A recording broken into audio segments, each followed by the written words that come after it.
আসসালামু আলাইকুম রহমতুল্লাহ। ত্রিমাত্রার সঞ্চালক, পরিচালক, উপস্থাপক, সাংবাদিক জিল্লুর রহমান, উনি সবসময় কথা বলেন। আমরা আওয়ামী লীগের আমলেও কথা বলতে দেখেছি, বর্তমান সময়ে কথা বলতে দেখেছি। তিনি প্রতিবাদী কণ্ঠ, প্রতিবাদী করেন এবং সত্য কথাটা একেবারে স্ট্রেট কাট বলে ফেলেন। সেই জিল্লুর রহমান উনি এক টক শোতে বলে ফেলেছেন বা বলেছেন, যদি বাংলাদেশে জামাত নির্বাচন করতে পারে তাহলে আওয়ামী লীগও নির্বাচন করতে পারবে। কারণ উনি কম্প্যারিজম করেছেন যে এদের যে মানবতা বিরোধী বলা হচ্ছে, তারাও তো মানবতা বিরোধী এবং স্বীকৃত মানবতা বিরোধী। এদের ট্রায়াল হচ্ছে, ওদের ট্রায়াল হয়েছে, তারাও মানবতা বিরোধী। উনি কথা বলেছেন।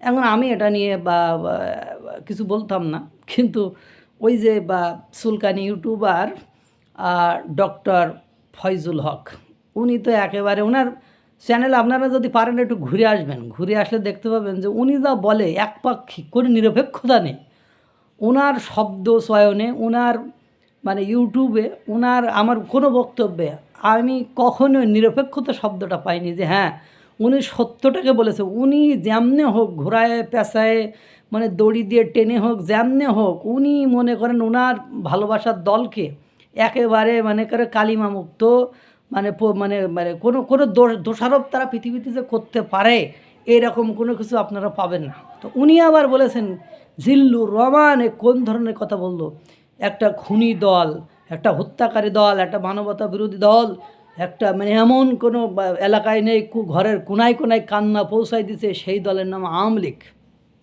সেই আওয়ামী লীগের নির্বাচনে সাথে আপনার জামাতের তুলনা করে।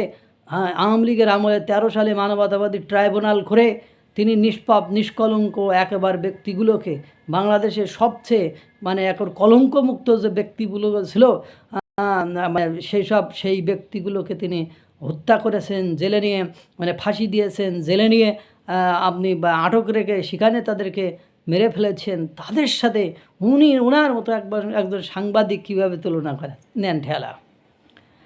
এখন কথা হলো যে বর্তমান সময়ের যে অপরাধ কর্মকাণ্ড বাংলাদেশে চলছে, তা সেই অপরাধ কর্মকাণ্ড চেয়ে কি 71-এর অপরাধ কর্মকাণ্ডগুলো কি সামান্য ছিল?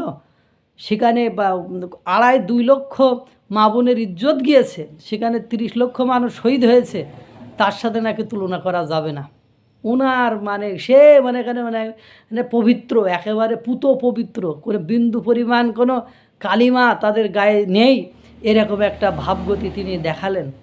আমি হাসবো না কাঁদবো, একেবারে মনে হলো যে জিল্লুর রহমানের বক্তব্যে ডক্টর ফয়জুল হকের একেবারে ফাড়া ফাড়া হয়ে গিয়েছে, তার অন্তরে রক্তক্ষরণ হচ্ছে, তার পবিত্র হৃদয়ে কালিমা লেগে গিয়েছে। আরও লাগবে, একটু অপেক্ষা করেন। সবেমাত্র জিল্লুর রহমান বলছে, আরও কত জায়গা থেকে কতভাবে মানুষ বলে, একটু ওয়েট অ্যান্ড সি, অপেক্ষা করুন। আল্লাহ তাআলা সকলকে ভালো রাখুক, সুস্থ রাখুক। আসসালামু আলাইকুম ওয়া রাহমাতুল্লাহ।